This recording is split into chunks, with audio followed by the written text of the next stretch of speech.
Loading up some mags for the Gen 3 Glock 26, as you saw from the title. Thanks for watching. We're going to do this review a little differently than I typically have in the past. And I'm going to give you the option to skip to what you want to watch, although you might miss something really important if you don't watch all of it. Obviously there's going to be range footage, which is coming up as soon as I get these mags loaded. The 26 has no finger extensions. It's just your regular flat 10-round mag. All three of these. I'm going to be shooting federal aluminum and federal brass today. I have been running this gun already. These are not the first shots. I've been shooting it a considerable amount. And so I have put quite a few federal HST hollow points through it. It's shooting very nicely. Some very nice groups.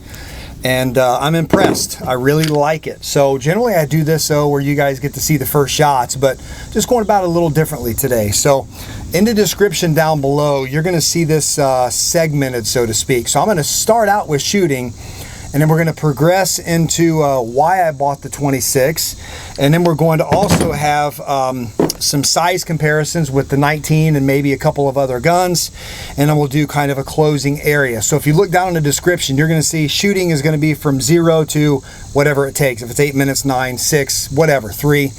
And then you'll go from that point to the next, and you'll be able to look at whatever you guys want to get out of this video. But again, if you don't watch the whole thing, there's a possibility that you're going to miss something in there. Let's shoot the Glock 26.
Move back to 50 yards, IPSC silhouette steel. Let's see if we can ring it.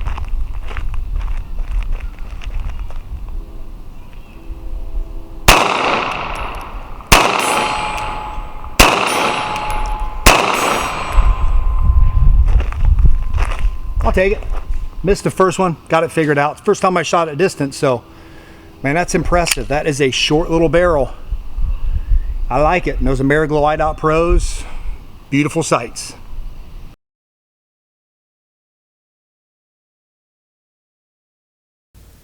Size comparison between the Gen 3 Glock 26, which is on your far left, and the Walther PPS M2, the Beretta APX Compact, the Gen 3 Glock 19, and the full-size APX. I just picked these guns to represent different guns that are in different classes. For example, the full-size APX, and then the 19 and the APX Compact kind of are in the same class.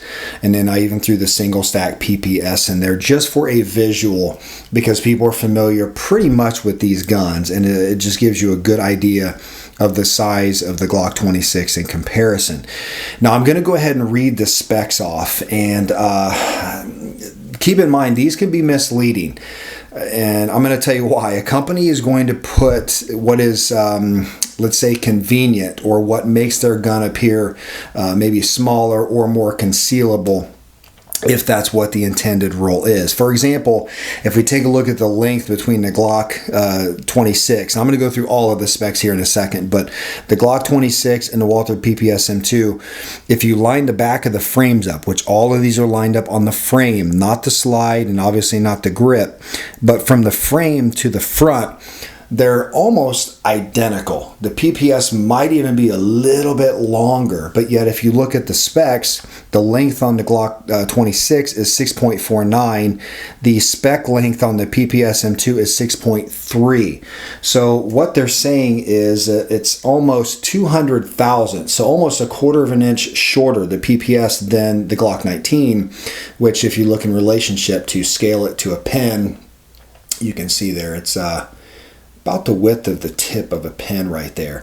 And it's pretty obvious that the PPS is not almost a quarter inch shorter than the Glock 19 as far as the frame to slide goes. Now, if you look at the back of the grip though, it's obvious that the Walther company decided to take the distance from the back of the grip to the front and make that their 6.3 measurement. So keep that in mind. Take it with a grain of salt when you see measurements on guns. It's best to compare them like this visually than it is just to look at measurements and say, hey, this gun's a quarter inch shorter, when in fact it could be, but in certain dimensions it's not going to be. So I like the visuals from overhead like this, and I'm going to show you also the height from a different camera angle, looking from the back of the guns also to show you that visual. So really quick, let's go through the measurements. The Glock 26 Gen 3 is 6.49 long, 4.17 high, 1.18 wide, and weighs 21.71 ounces unloaded.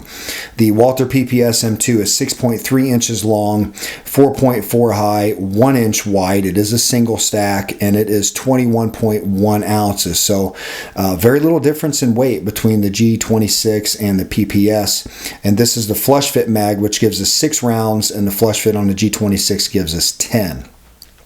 The APX Compact, which is in the middle, is 6.97 long, 4.8 high, and 1.3 wide, 26.4 ounces unloaded. The Gen 3 Glock 19 is 7.36 long, 4.99 high, 1.18 wide, and 23.65 ounces unloaded. The full-size APX, the big boy on the end, is 7.55 long, 5.6 high, 1.3 wide, and 28.24 ounces unloaded. So the APXs definitely are beefy guns. The full size is obviously a duty gun. They just introduced, Beretta did, the APX Compact in the middle, which is just about G19 size, and that's another example of the length. If you take a look at the 19 versus the APX Compact, Beretta advertises the length as 6.97 long. The Glock 19 is 7.36 long. And again, it's going to be from the back of the grip. The distance right here is where they're advertising this length to the front of the gun, because these slides are they're matched up. These frames are right exactly in line, and you can see the APX is probably just a little touch longer even than the 19, and there's also a capacity difference there, 13 plus 1 and 15 plus 1. And when you look at the height of those guns, you'll see there's not a whole lot of difference there. So it kind of goes back again to what we talked about before with Glock. Overall, whether it's a 19 to 26 to 17, their size to capacity ratio is very good. You don't get a huge gun with small capacity. You get a good size gun with adequate and capacity that makes sense. So let's go ahead and take a look from the back of the guns. I'm going to run through these heights again really quick for you. Left to right is going to be the Glock 26. Advertised height is 4.17. Walther PPS M2 is 4.4. Beretta APX Compact height is 4.8. The Gen 3 Glock 19 is 4.99, and a Beretta APX full size is 5.6. It's going to be more difficult for companies to, I guess you'd say, fudge these heights, because there's the top of the slide down to the bottom of the grip has got to be the height of the gun. These do have different sights on them, but when I took measurements, everything from the OEM sights on the APX to the Ameriglow IDOT Pros on the 19 and the 26, to the TrueGlow Tritium Pros on the PPS, and the Ameriglows also on the APX Compact. They're really similar in height. So these are going to represent pretty much the differences between them, regardless of what the specs say. So this is a really good visual, though. Obviously, to conceal a gun, the height, from the bottom of the grip to the top of the slide matters. That's what prints, whether it's on the hip or at appendix. Now, obviously, these two guns are going to be pretty darn easy, the 26 and the PPS, to conceal without doing a whole lot of printing due to the short grips there. So it kind of shows also, I guess, let's point this out, the difference between the PPS and the 26 also with capacity. 10+1, 6+1, and the PPS is actually a little bit taller. Now obviously it's a single stack, so there's some comfort there, in concealment also for some people. And we take a look at the Beretta APX Compact with 13+1, the Gen 3 Glock 19 at 15+1. So just a visual for you from the back of the guns there, and I think this will help you also understand the actual size differences between these guns.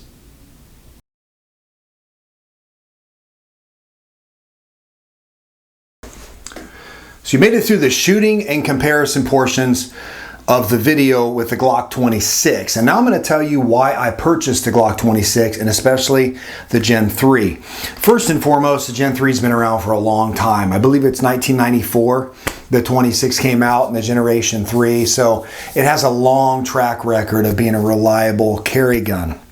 And I know your mileage may vary. There are people out there who have had bad luck with various brands of guns, including the Glock 26. So I'm just hoping that I've gotten a good one. So far, it's been great. I've had no failures of any kind. It's been perfect. So I bought the 26, though, to give it a fair shot as a potential everyday carry gun. And, I've been kind of doing some testing lately and kind of narrowing it down with the past guns I've shot as well as some of the newer ones. And I might as well just let you guys know right now, the G26 is going to be in my holster every single day. It's my selection for my new EDC. It's so easy to carry and it just makes sense. I'll get into all that in just a second. But for a long time, the 26 never interested me. In my mind, I'm thinking, well, if I want a small gun, a 9mm, just do the 43, because capacity really wasn't much of an issue to me. Well, the more I started carrying the 19, which I have quite a bit, there's just a size difference between the 19 and the 43. And I shot the 43 fine, definitely good enough for self-defense. But if this is my night gun and a carry gun, why wouldn't I just get the 26, which is the same width? It's actually set up the same way, same Ameriglow IDOT Pro sights, same manual of arms, parts compatibility. So if my 26 goes down due to a spring or a trigger bar or whatever, I can grab the part out of the 19. They're set up identically. They're exactly the same gun on the inside. Smooth trigger, but stock connectors. 25-cent trigger job is on both. Same Ameriglow sights.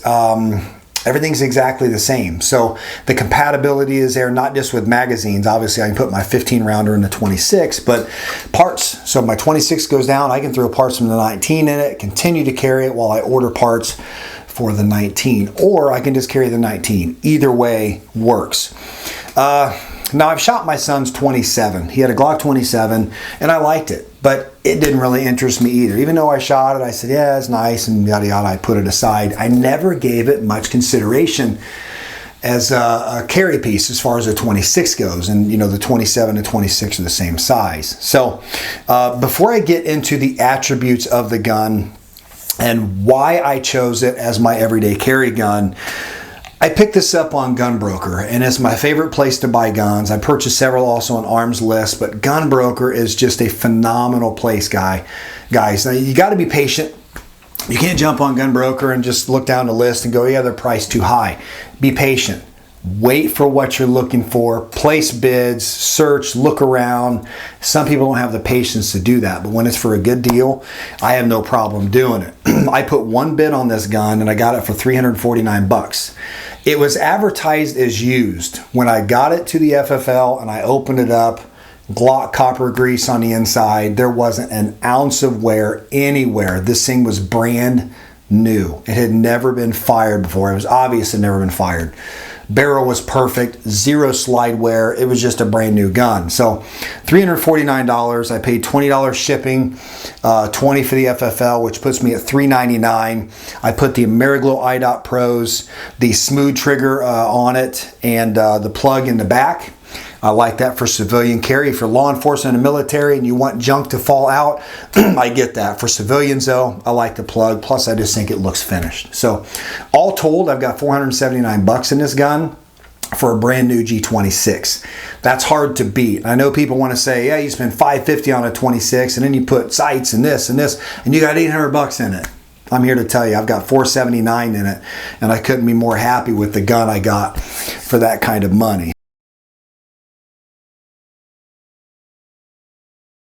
In closing, why did I make the G26 my long-term EDC? Number one, I'm tired of fighting. Okay, I happen to be a fan of Glocks. I'm not a fanboy. I'm not the guy who's going to say it's the best gun in the world.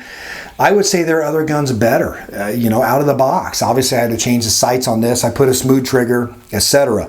But it's set up for me, and the price is definitely comparable. Now, the Beretta APX Compact was definitely considered, but when you think about the fact that it's virtually the same size as the 19 with 2 less rounds, I'm just going to carry the 19 if I'm going to do that. So that was my final decision there with the APX.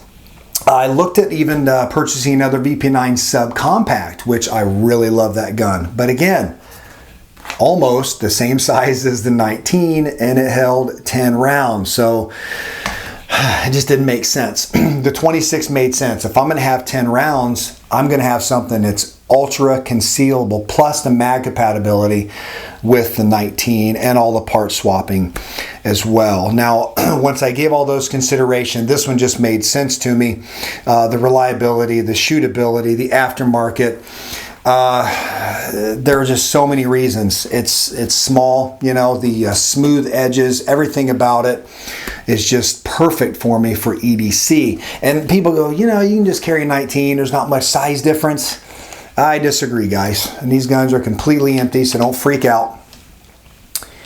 I want to show you here. Let's line the back of the slides up. All right. And take a look at the difference in the length, which is over 3/4 of an inch. And there you go. And in the grip.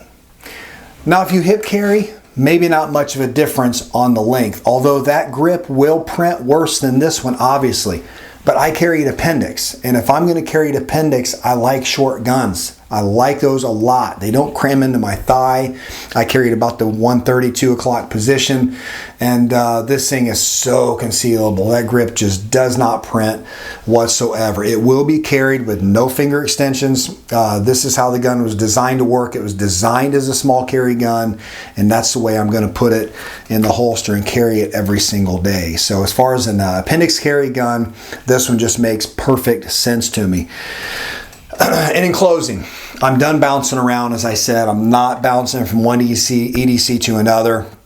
I'm sticking with that 26, and I'm going to get to know it very, very well. I'm going to draw it from the holster thousands of times. I'm going to dry practice. I'm going to continue to shoot it at the range and really, really get close to that gun and become very, very proficient with it. It's definitely shootable, as you saw from the footage. I had 4 rounds remaining in the one magazine. I hadn't shot from distance yet beyond 25 yards, so I went back to 50. Missed the first one, hit the next 3, and that's the first time I shot it at 50 yards. So it's a shootable little guy. I couldn't be more pleased with my selection, guys. I know some people get emotional either way. You get the Glock fanboys who are going to absolutely love me for this, and you get the Glock haters who are going to say you're an idiot. There are so many more, better guns, and you should have picked a CZ or an M&P2 and whatever. And it's a personal decision. It is absolutely, it's not just personal, but it's kind of an intimate decision. This is something that I'm going to depend on to protect human life, mine and my family's. And so it's my choice, and I'm happy. I'm happy with it, guys. I couldn't be more happy with what I've selected as my long-term everyday carry pistol. So if you like this video, guys, please thumbs up. Comments and questions down below. I always appreciate the support. If you haven't subscribed, you might as well. You're here anyway. Thanks for watching, everybody.